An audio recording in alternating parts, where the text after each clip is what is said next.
बदसूरत लड़की को किस्मत से अमीर आदमी ने पसंद किया और वह अमीर आदमी के बड़े बेटे से शादी कर ली। लेकिन शादी के दिन उसे पता चला कि अमीर आदमी का बड़ा बेटा वास्तव में अंधा है और खुद क्यों को भी नहीं पता था। उसके पिता ने उसके अंधेपन की स्थिति छुपाई थी। वह धोखे से शादी नहीं करना चाहता था, इसलिए उसने तामा से कहा, अगर तुम शादी तोड़ना चाहती हो तो उसे कोई आपत्ति नहीं है। लेकिन रीटा ने आगे आकर कहा कि कोई धोखा नहीं हुआ है। उसे पहले से ही पता था कि कियांग अंधा है। अपनी माँ का इलाज कराने के लिए उसे इस शादी को जारी रखना होगा। उसने विनती भरी नजरों से माँ की ओर देखा। माँ ने भी सिर हिलाकर सहमति दे दी। लीटा ने तुरंत ही कियांग का हाथ पकड़कर समारोह को आगे बढ़ाया। अमीर व्यक्ति के मन में हमेशा उस श्राप का ख्याल रहता था। डर था कि कहीं कोई अनहोनी ना हो जाए। जैसे ही समारोह समाप्त हुआ, वह बेसब्री से हवेली लौटने के लिए जल्दी मचाने लगा। अब दमाई संतुष्ट हो गई और उसने अब कियांग को नहीं देखा। भले ही शाओशुआई की शक्ल थोड़ी कम थी, लेकिन वह कम से कम स्वस्थ था। भविष्य में वह सारी संपत्ति शाओशुआई को ही मिलेगी। वापसी के रास्ते में मौसम अचानक बदल गया। कियांग की गाड़ी लगभग एक ट्रक से टकरा गई। रीता ने देखा कि गाड़ी पर एक महिला दर्द में कराह रही है। दयालु रीता ने जिद की कि वह नीचे उतरकर देखेगी, लेकिन वह कार का दरवाजा नहीं खोल पाई, तो चांग ने उसकी मदद की और दरवाजा खोला। रीता को पता चला कि गाड़ी पर महिला प्रसव में कठिनाई का सामना कर रही है। उसने सुझाव दिया कि वे अपनी कार में महिला को अस्पताल ले जाएं और चांग ने भी सहमति दी। अस्पताल पहुंचने के बाद डॉक्टर ने महिला के पति को भुगतान करने के लिए सूचित किया। पति ने सुना कि खर्चा इतना ज्यादा है और उसके पास पर्याप्त पैसे नहीं है। जब रीटा घर से निकली थी तो माँ ने उसे कुछ हजार रुपए दिए थे, जो उसने महिला के पति को भुगतान के लिए दे दिए। लेकिन डॉक्टर ने कहा कि यह अभी भी पर्याप्त नहीं है। एक तरफ खड़े कियांग ने अपनी पहचान बताई। वह महिला के लिए पैसे दे सकता है ताकि डॉक्टर पहले महिला का इलाज कर सके। रीटा कियांग की बहुत आभारी थी। वह उसे चलने में मदद करना चाहती थी, लेकिन उसने उसे झटक दिया। उसकी आत्मसम्मान उसे दूसरों से सहानुभूति लेने की अनुमति नहीं देती।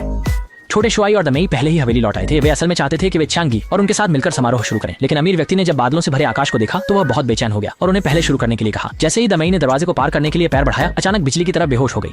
सभी लोग हड़बड़ी में थे। लीटा अस्पताल में तब तक इंतजार करती रही जब तक महिला ने सफलतापूर्वक बच्चे को जन्म नहीं दिया। तब जाकर उसने राहत की सांस ली। महिला की मां अस्पताल पहुंचने के बाद लीटा का धन्यवाद किया। कुछ बातचीत के बाद महिला की मां को पता चला कि लीटा जिस व्यक्ति से शादी करने जा रही है वह है कियांगी और संयोग से अमीर परिवार का श्राप उसी ने दिया था। कुछ साल पहले उसकी बेटी के साथ अन्याय हुआ था और जज होने के बावजूद उस अमीर व्यक्ति ने उनके लिए न्याय नहीं किया। इसलिए उसने मन में बैर पाल लिया और अमीर व्यक्ति पर श्राप दे दिया। उसने देखा कि रीटा कितनी दयालु है और वह नहीं चाहता था कि रीटा श्राप के कारण किसी दुर्घटना का शिकार हो। इसलिए उसने अमीर व्यक्ति के परिवार पर से श्राप हटा लिया ताकि रीटा को खुशी मिल सके। जब लीटा हवेली वापस आई तब दामाई सच में जाग गई। जब फूहाओ के परिवार ने दामे की सुंदरता देखी तो उन्होंने नहीं सोचा था कि लीथा का इतना बड़ा अंतर होगा और मन ही मन चांगे के लिए यह अनुचित महसूस किया। लेकिन कोई भी इसे कहने की हिम्मत नहीं कर सका। हालांकि लीथा की अच्छाई और शिष्टाचार ने सभी को प्रभावित किया और किसी को भी कोई कमी नहीं मिली। फूहाओ की बड़ी बहन ने समारोह शुरू होने की घोषणा की और दोनों बहनें दरवाजे में कदम रखने की तैयारी कर रही थी। लेकिन बड़ी बहन ने लीथा को पहले अंदर जाने दिया। हालांकि दमेई बड़ी बहन है, लेकिन लीटा उनके इस घर में बड़ी बहू है और उनके घर का नियम है कि बड़ों का सम्मान किया जाए। लीथा ने देखा कि दामेई का चेहरा नाखुश है, तो उसने माहौल को हल्का करने के लिए कहा कि दोनों एक साथ पैर उठाएं और एक साथ अंदर जाएं। उसने कियांगी का हाथ पकड़ा, लेकिन कियांगी ने उसे झटक दिया और लीथा ने शर्मिंदा होकर मुस्कुरा दिया। अंत में दोनों बहनों ने एक साथ बर्तन को लात मारी और घर के अंदर कदम रखा और औपचारिक रूप से इस घर की बहू बन गई। फूहाओ और उनके परिवार ने भी राहत की सांस ली। लगता है कि श्राप सच में टूट गया है। घर के अंदर जाने के बाद बड़ी बहन ने फिर से छोटे भाई और उसकी पत्नी को बड़े भाई और भाभी के पैरों के पास झुकने के लिए कहा। बड़े भाई और भाभी का आशीर्वाद मांगने के लिए। यह भी उनके परिवार की वर्षों पुरानी परंपरा है। तमे के मन में बहुत गुस्सा था। घर में हमेशा रिता उसकी नौकरानी की तरह सेवा करती थी। अब उसे रिता के सामने घुटने टेकने के लिए कहा जा रहा है। वह किसी भी कीमत पर यह नहीं करना चाहती। रिता ने भी कहा कि इस रस्म को छोड़ दिया जाए, लेकिन बड़ी बहन ने कहा कि अब जब दोनों बहनें इस घर में आ गई हैं, तो उन्हें अपनी पिछली पहचान भूलकर इस घर के नियमों का पालन करना होगा। बड़ी बहन मजबूर होकर अनिच्छा से लीटा के पैरों के पास घुटने टेक देती है, जिससे लीटा आशीर्वाद देने की रस्म पूरी कर सके। वह मन ही मन कसम खाती है कि भविष्य में वह लीटा को अपने पैरों तले रौंदेगी।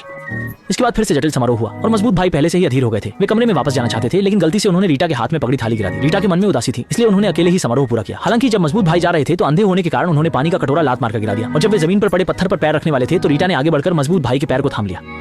चांगा न केवल एहसान नहीं मानता बल्कि रिता पर गुस्सा भी करता है। उसे किसी की देखभाल की जरूरत नहीं है। रिता भी उसकी पत्नी नहीं है। ये शादी सिर्फ एक सौदा है। सभी जानते हैं कि उसकी दृष्टिहीनता के बाद उसका स्वभाव खराब हो गया है, इसलिए कुछ नहीं कह सकते। रिता भी केवल आंसू बहाकर चुपचाप सहन करती है। जब कियांग कमरे में वापस आया तो वह फिर से फर्श पर रखी सजावट से लगभग ठोकर खा गया और बिस्तर पर भी उसके लिए अनजान सजावट रखी थी। अंधा होने के बाद वह मन ही मन कदम गिनकर ही इस हवेली में खुद चल पाता था। उसने गुस्से में सजावट की चीजें खींचकर हटा दी और पूछा कि किसने कमरे की व्यवस्था बदली। लीथा डर गई कि वह उसे नुकसान पहुंचा सकता है। जल्दी से उन सजावटों को साफ करने चली गई, लेकिन मजबूत भाई अभी भी चिल्ला रहे थे और गुस्सा कर रहे थे। दूसरे कमरे में छोटा शोई मीठी मीठी बातें करके डामे से वादे कर रहा था। दुखी होकर रो रही लीटा और खुश होकर आसमान पर छड़ी दमाई का स्पष्ट विरोधाभास था। और अमीर व्यक्ति ने लीटा को कभी भी अपनी बड़ी बहू के रूप में स्वीकार करने का इरादा नहीं किया था। यह सिर्फ इसलिए था क्योंकि शाओशुआई ने कहा था कि अगर कियांग शादी नहीं करेगा तो वह भी शादी नहीं करेगा। वह एक समय के लिए उपयुक्त लड़की नहीं ढूंढ पाया, इसलिए मजबूरी में उसने लीटा को चुना। बाद में वह लीटा को बाहर निकालने का उपाय करेगा। बड़ी बहन को यह सही नहीं लगा। वह देख सकती थी कि लीटा एक दयालु और अच्छी लड़की है। हालांकि फूहाओ ने कहा कि उसने अपना मन बना लिया है और बड़ी बहन को हस्तक्षेप नहीं करने दिया। बड़ी बहन जैसे ही कमरे से बाहर निकली उसने देखा कि रिता जमीन पर लेटी हुई है। उसने रिता को जगाया और पूछा कि नई शादी की रात वह यहाँ क्यों सो रही है। रिता ने यह कहने की हिम्मत नहीं की कि कियांग को पसंद नहीं है कि वह कमरे में रहे। बस इतना कहा कि उसे बाहर सितारों को देखकर सोने की आदत है। कमरे में बहुत अंधेरा है और उसे थोड़ा डर लगता है। बड़ी बहन के मन में पहले से ही काफी कुछ अंदाजा हो गया था।